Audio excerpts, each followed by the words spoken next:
Hey folks, I'm Jen Foxpot and welcome to MakerQuest. In this episode, I'm going to talk about my Raspberry Pi server project. I'm also going to cover a general overview of what the internet is and how it actually works. This is a fairly high level, I'm not going to get into the technical details, but I think it's really important that we understand how the internet works, especially because most of us use it every single day to do all sorts of really cool things.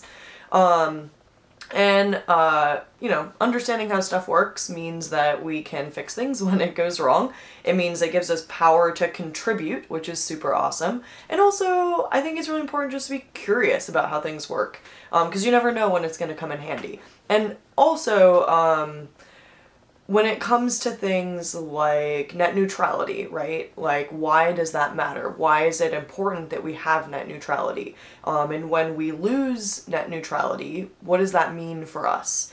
And so understanding how the internet works and how information gets transmitted throughout the whole world is a key part of that. And it is also a really big reason why I'm doing this stuff and teaching folks how to make things, because I think it's really important for us to have ownership over the technology that we use. And also it's really cool because then once you understand how things work, you're like, oh wait, I can totally make this kind of insanely cool project that I've had in my head for a long time, and you can actually make things into reality. Sometimes I feel like making is a superpower, and this is one of those projects that really made me kind of feel like a superhero in being able to turn a computer into a server that hosts information that I choose. Alright, so without further ado, let's look at the Raspberry Pi server. So first of all, I'm assuming that you know what the Raspberry Pi is. Really quick overview, it's a $35 computer, there's a bunch of different versions. This is a Raspberry Pi Raspberry Pi 3 Model B. And this is a computer.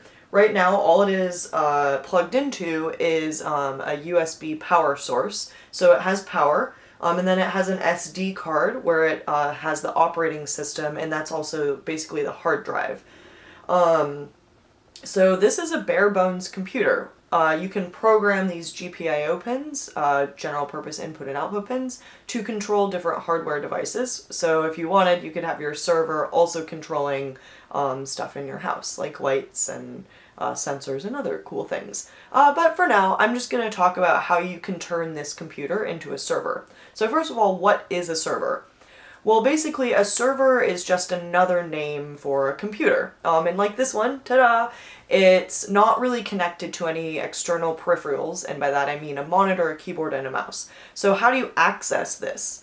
Well, there are a couple of different ways to access a server. Oftentimes you use a wired connection, so that literally means running a cable from a monitor to the server, or you can use a remote connection protocol through Wi-Fi.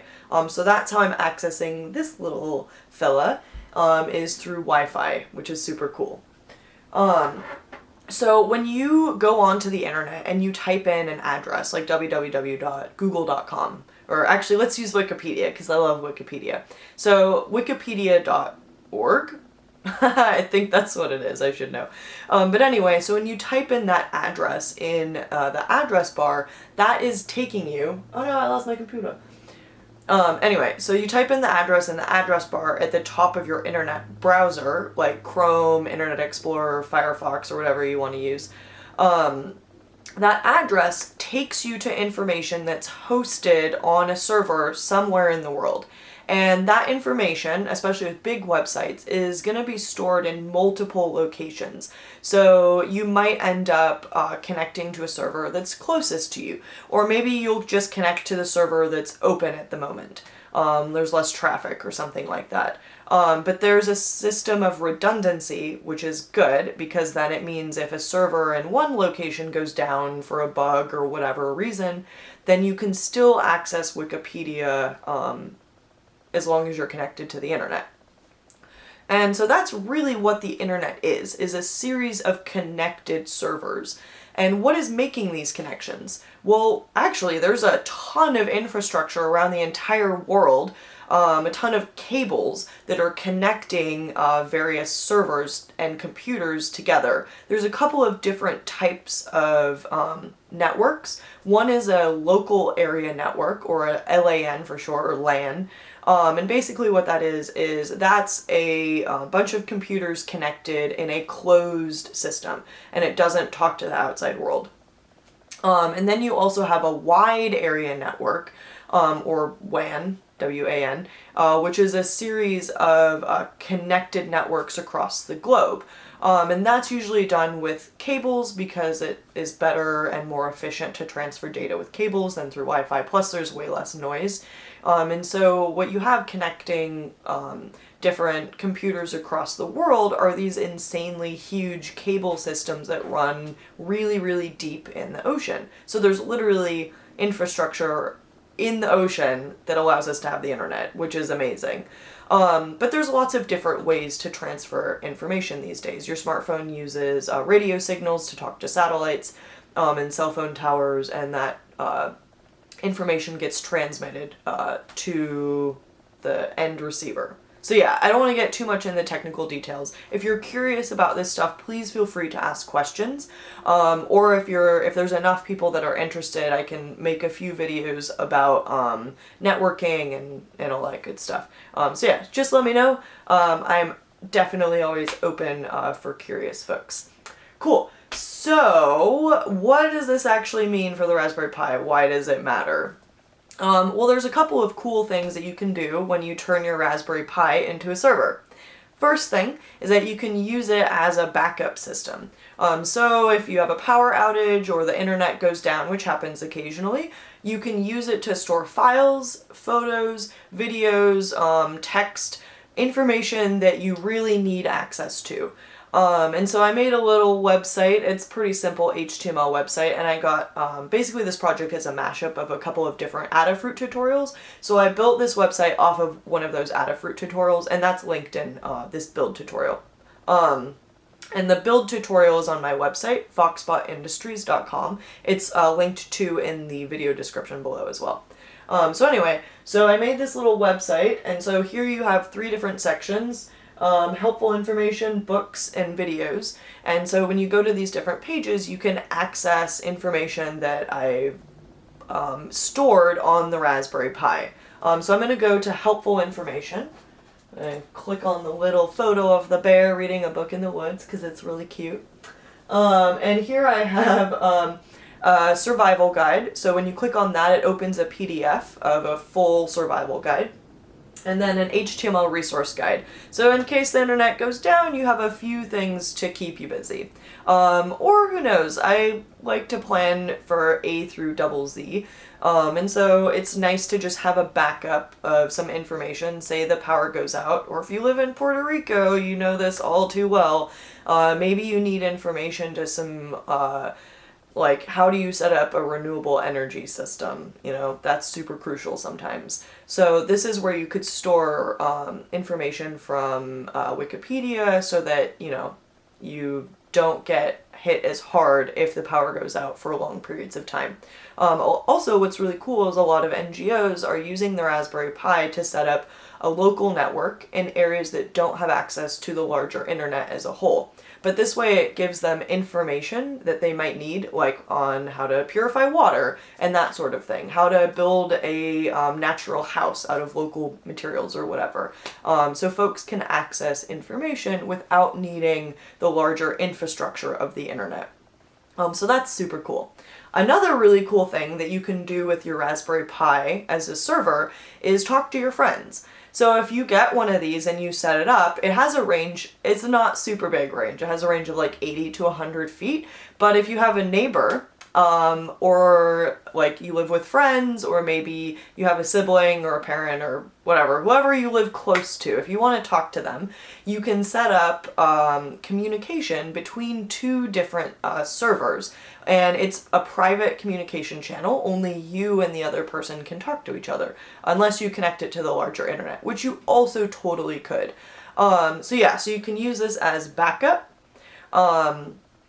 as access to information if the power or internet goes out, and also as a private communication between you and your friends, which is super cool. And if you get enough of these together, you could create what's called a mesh network, where you could talk to different people that are far away by hopping between one Raspberry Pi and another. Full disclosure, it's not super efficient, and if you're going to build a large mesh network, you wouldn't want to really use a Pi. You might want to use something a little faster with higher processing power, but it's also a really cool demonstration project. I'm a big proponent of municipal internet. I think that folks should have access to the internet just like we have access to clean drinking water. Well, except in Flint. Sorry, Flint. We're kind of failing you.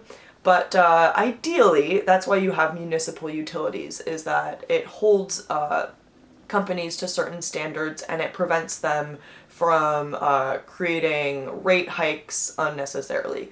So basically it's supposed to protect the people. In a lot of cities it works really well. Occasionally you get periods of time where folks are not taken care of, and that needs to be dealt with for sure. But I would love to see a example project where someone builds a mesh network with Raspberry Pis, because that would be super cool.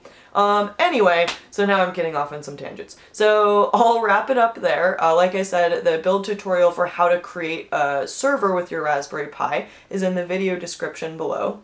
I guess really quickly I should cover how you actually connect to it. So basically all you do is when you plug in the Raspberry Pi, once you've set it up to be a server, you go to your Wi-Fi, which is here, and then you have a Wi-Fi network. I named mine Gen Foxbot because I can. You have a Wi-Fi network. Here it says, you probably can't read the text, but it says no internet. So that means that you're only connecting to data that's stored on the Raspberry Pi itself. I can't access Wikipedia right now, but what I could do is store certain pages from Wikipedia on the Raspberry Pi. If I wanted to, I could also connect my Raspberry Pi to my modem, and then that would allow me to connect to the internet, basically using this as an access point to the internet. But whatever, right now it's just a local server, and that's totally fine because that's what I want to use it for. So you just connect to this, and then you open an internet browser, and then you type in the address of the Raspberry Pi. In this case, and you set that when you're going through the server tutorial. So in this case, mine is 192.168.42.1, and so I actually type that in the address bar at the top. So just to show you, 192.168.42.1. Then you hit enter. Huzzah! And it takes you to the front page of the HTML website. So yeah, this is a really great project to get started with computer networking and also to learn a little bit more about HTML coding from the ground up. Alright, cool. So I will leave it there for now. Please let me know if you have any questions. If you end up building this, I would love to see it, and especially if you get some friends together to build a mesh network. That would be super cool. Alright, thank you very much for watching, and see you next time. Bye!